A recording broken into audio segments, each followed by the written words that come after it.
welcome to our presentation. I am Dr. Kari Carstairs, clinical psychologist and psychoanalyst in private practice in London. Today, I'm talking to Jason Smith and Carl Gacono about the supplementary booklet that accompanies the CS-R. So that's a little introduction to our two speakers today, and I'm glad they're with us. What I'm going to be doing is asking Jason to give us an outline of the supplementary booklet, and then Carl will tell us more about the aggressivity cluster that is contained in this booklet. Okay. So we'll start with you, Jason. Please tell us a bit about why the CS-R has a supplemental booklet.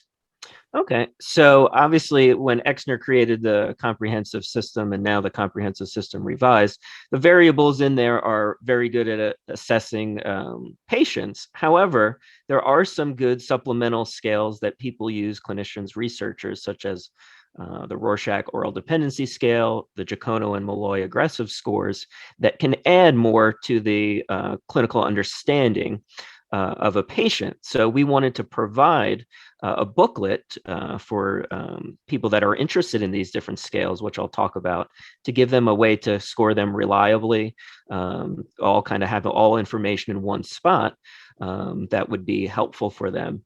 Right. So it's like a sort of consolidation of this extra work that has been done. Exactly. Yes. Yes. With different chapters with different authors contributing. Right. Okay. And who has been working on this booklet? Who are the main people who've been involved with this?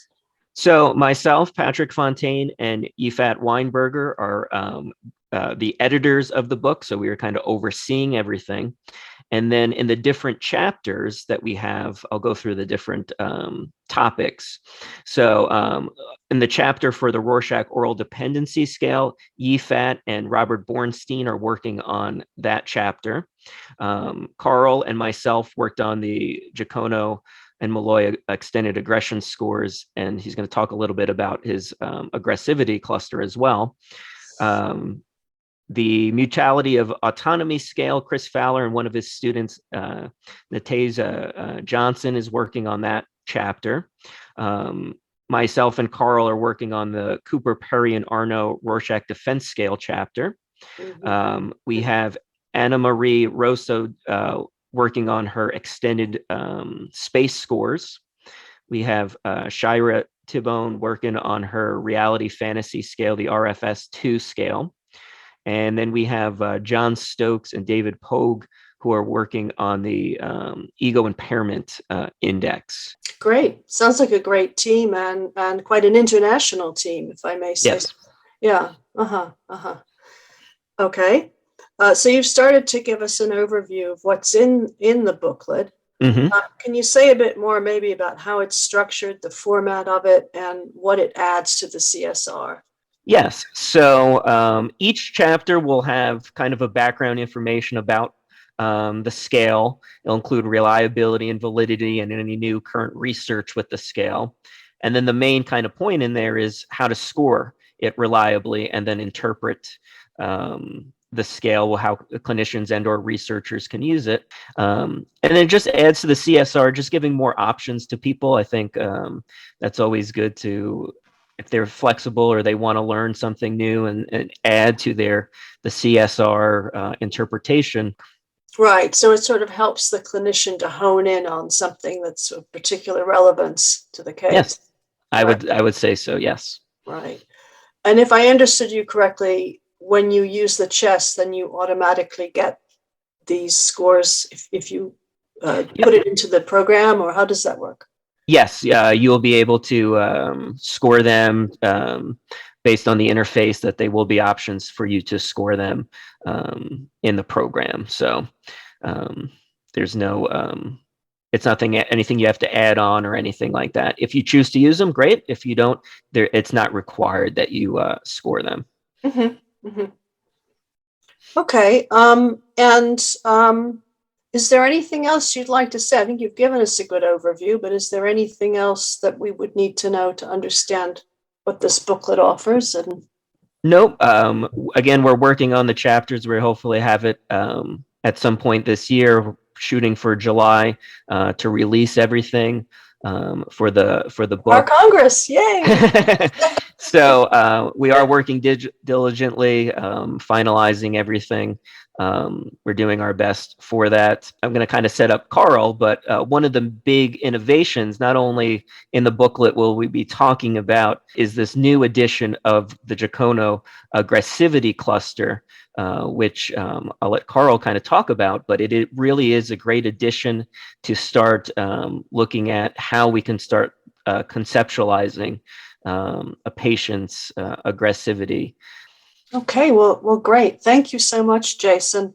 Yeah. So let's go to you now, Carl, and maybe you could start with describing the development of the Gacono and Malloy extended aggression scores. Sure. Yeah, I want to say, first of all, I'm very excited to be part of this project. The work that Jason and Ann and Patrick have done with revising the comprehensive system, it's one of those things you feel fortunate that it's happening in your lifetime. So, I mean, the work that Patrick and everyone's put in has been just phenomenal. So I'm glad to be a small piece of that. It's kind of like there's experiences in life, like if you collected comic books to see these things come out in the Marvel movies. You've lived long enough to see that. You feel like your life's complete. That's how I feel about what they're doing here with the comprehensive system revised. But let me start out with these aggression scores, because these were the interest in them really began in the 1980s when Tom Heaven and I were doing our dissertations. And Tom was interested in the Exner scoring. So he looked at aggression, and one of his predictions were the psychopaths would produce more aggression than non-psychopaths. Well, we came up and found out that wasn't the case. In fact, they found less.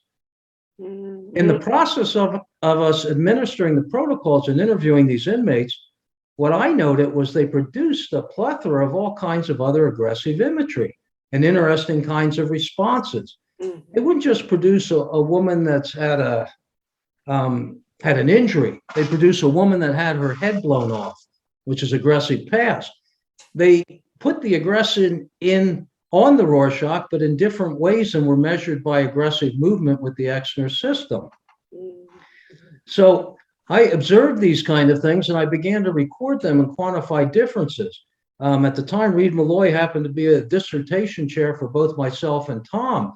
So I'd go back with Reed and tell him what I was finding, and we discuss these things and think about them as to what they could possibly mean and what they symbolize. Some people have brought up the idea of conscious censoring, why aggressive movement was not produced. Well, they failed to explain the idea that these individuals during the interview would boast about their aggressive behavior. Yeah, I jacked this guy up, I did this or that, I assaulted that person. And there was bravado and identification, particularly with the psychopaths, about those behaviors. So why would you censor aggression on the Rorschach? And then why would you then not censor aggressive past, aggressive content, and the rest of the scores? And some of the literature suggested that certain Rorschach variables that had to do with perhaps shading at times would be produced. For instance, texture might be produced in these kind of individuals because the person had a fearful kind of attachment, or they had an unpleasant relationship with whatever was being produced. So my thought at the time was, given this data and the other studies that had been done, is I wonder if it had something to do with tension. In other words, the psychopaths had no tension in producing aggression and talking about aggression. I mean, they verbally, openly, freely discussed it, versus neurotic people and normal. Well, if any of us have worked with folks in therapy, we know that one big factor people have is problems with aggression. They turn it inwards. It turns into guilt and shame. They have difficulty expressing it.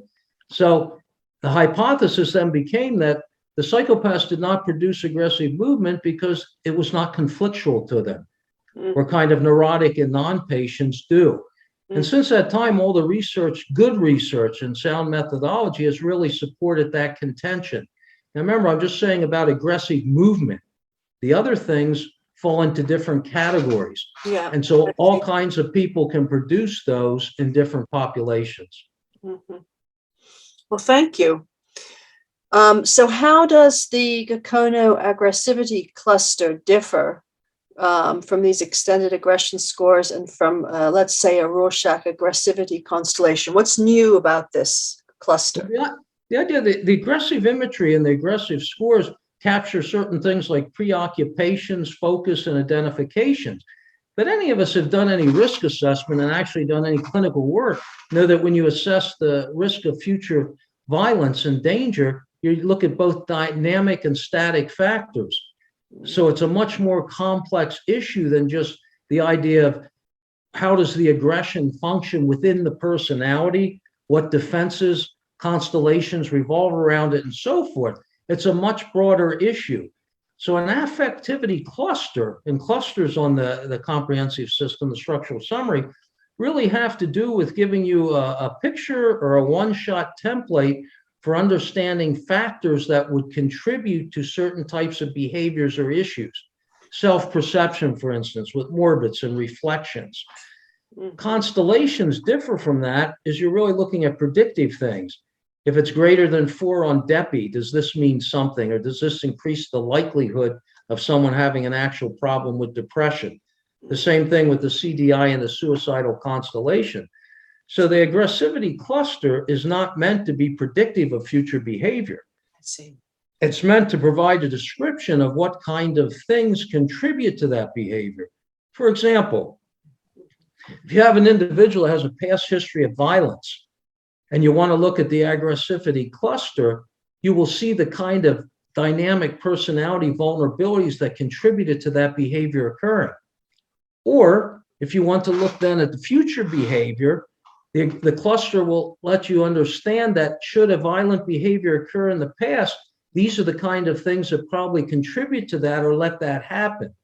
Now, for a clinician, the power of that is if we can understand vulnerabilities and things, certain things are dynamic and changeable within the person. So that means we can address our treatment to those kind of issues. So the aggressivity cluster gives someone, here, let's look at this and let's see what kind of factors we may want to target for intervention, medications, or to describe the individual's potential for acting out. But it does not predict future behavior. Right. I see what you're saying. That's very helpful. That's really interesting. How did you arrive at the GAC components? Well, I forgot to mention one thing, but I'll mention it this part. If it wasn't for Jason's help, in the supplemental book, he did an extensive lit review on all the aggression scores and all the research that's been done. Jason is I don't know if the people in Europe remember James Rockford and the Rockford files. Well, if you give Jason, he was a detective. He bumbled through things. He'd get punched. He'd do dumb things. We could all relate to him as a human being. He was very likable. But anyway, if you give Jason something to do, he can usually find it. Now, I know he has these methods for finding. He never tells me because he wants to appear mysterious and omnipotent with it, but he can find anything.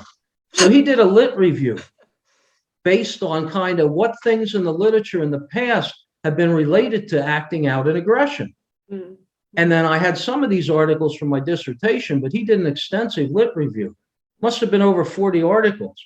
So we went from Jason's work there and supplying me with these.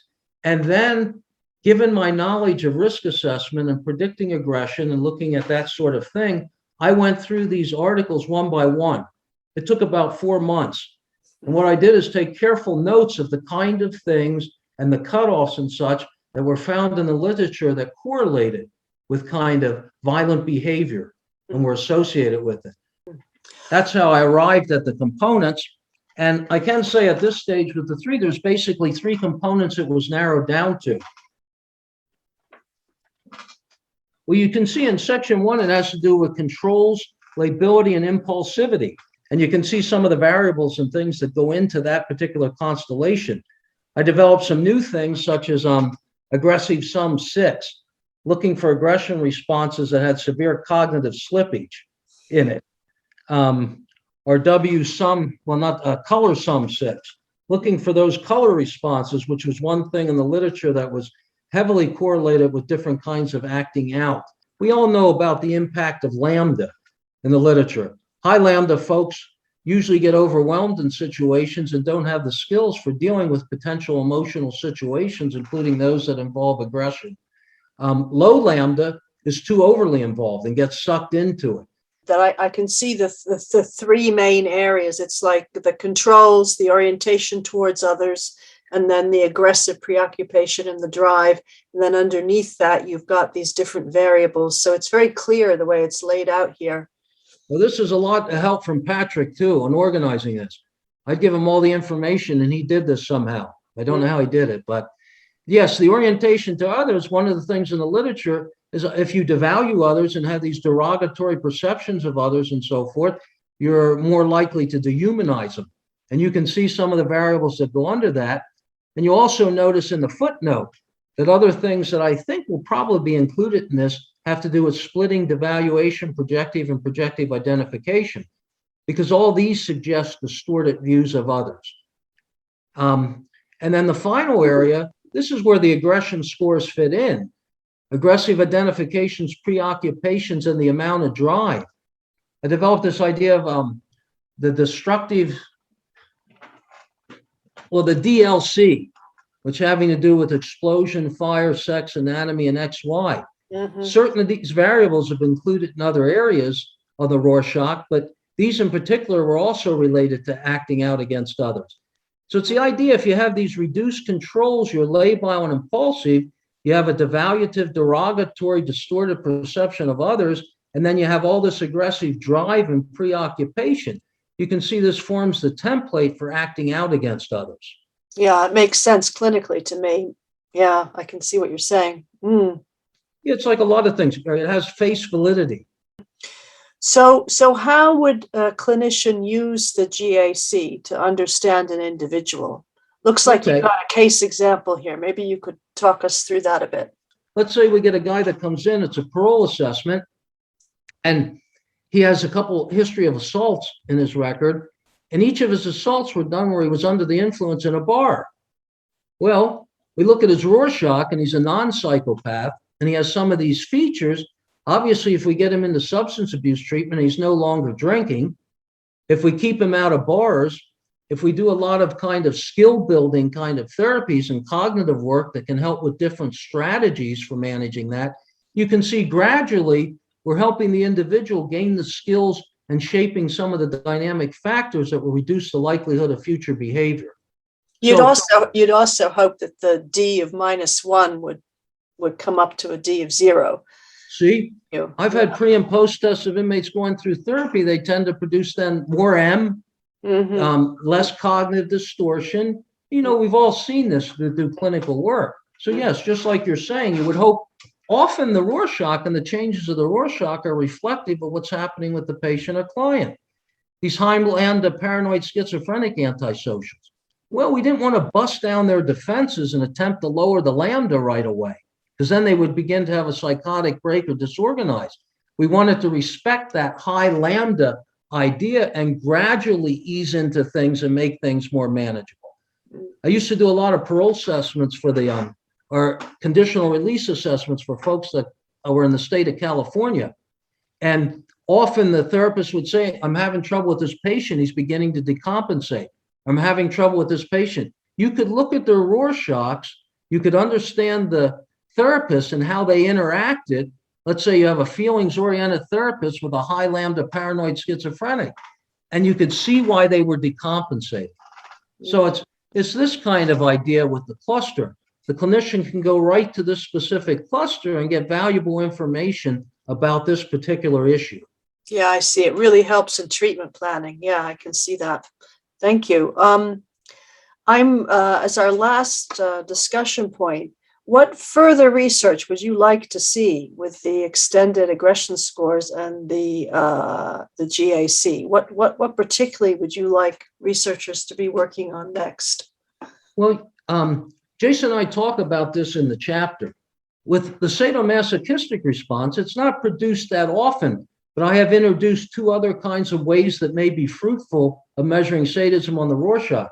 One is projective sadism, where the person, for example, looks at the card and says, it's an angry guy and he's smiling. He's about to hit you. So, you know, he isn't doing the traditional definition where he says some sort of devalued, aggressive or morbid content and laughs. He's putting it right onto the card and interacting it in the relationship with the examiner. Another one was a guy that said this would be a form of not so much projective, but projective attribution. with the sadism, sadistic attribution, where he looks at the card and he says, well, it's like a fly with its wings pulled off. When I was young, I used to like to pull the wings off of flies. And then he creates a personal. He's attributing the sadism to himself in a behavior that he's expressing on the card. So that's one area. Another consideration, of course, is gender and all the work that Jason and Ted have done with the females. These rather interesting findings that are consistent with theory, but you have to consider gender because these findings are also somewhat different. And then really the third consideration is high lambda samples. We look at certain these meta-analysis that Jason and Ted and I have criticized, they don't control for that and they include everybody into the same thing. So when anyone approaches the research, Jason and I talk in this chapter about 5 considerations that they need to think about and look at. All the aggression scores can use much more work. I have to think specifically about the kind of things that would be most interesting. Certainly cutoffs, the work of Beatty and his colleagues on finding some cutoffs. They established some cutoffs for aggressive movement and also aggressive content. This is a good fruitful direction to go in. Let's see what that looks like. As far as the aggressivity cluster, well, the whole thing needs research. Which are the most fruitful variables to have in there? Should some be added? I think it's a very nice skeleton and it has some meat on it, but it's certainly not complete or finalized. Well, that's great. It's really exciting. I'm really looking forward to seeing it all come together, and I'm hoping we can all meet up in July and get to see what happens with this CS-R. It's really very exciting. Thank you so much, both of you, for giving us your preliminary thoughts, and we're really going to look forward to learning more when the booklet comes out. So there we have it, an overview of this supplementary booklet. We hope it's of interest to the Rorschach community. And we're now going to put up an email. If anyone who's watching has any questions or comments, please do email and you will get a response. We want to hear what you have to say. Thank you all very much. Thank you, Eric.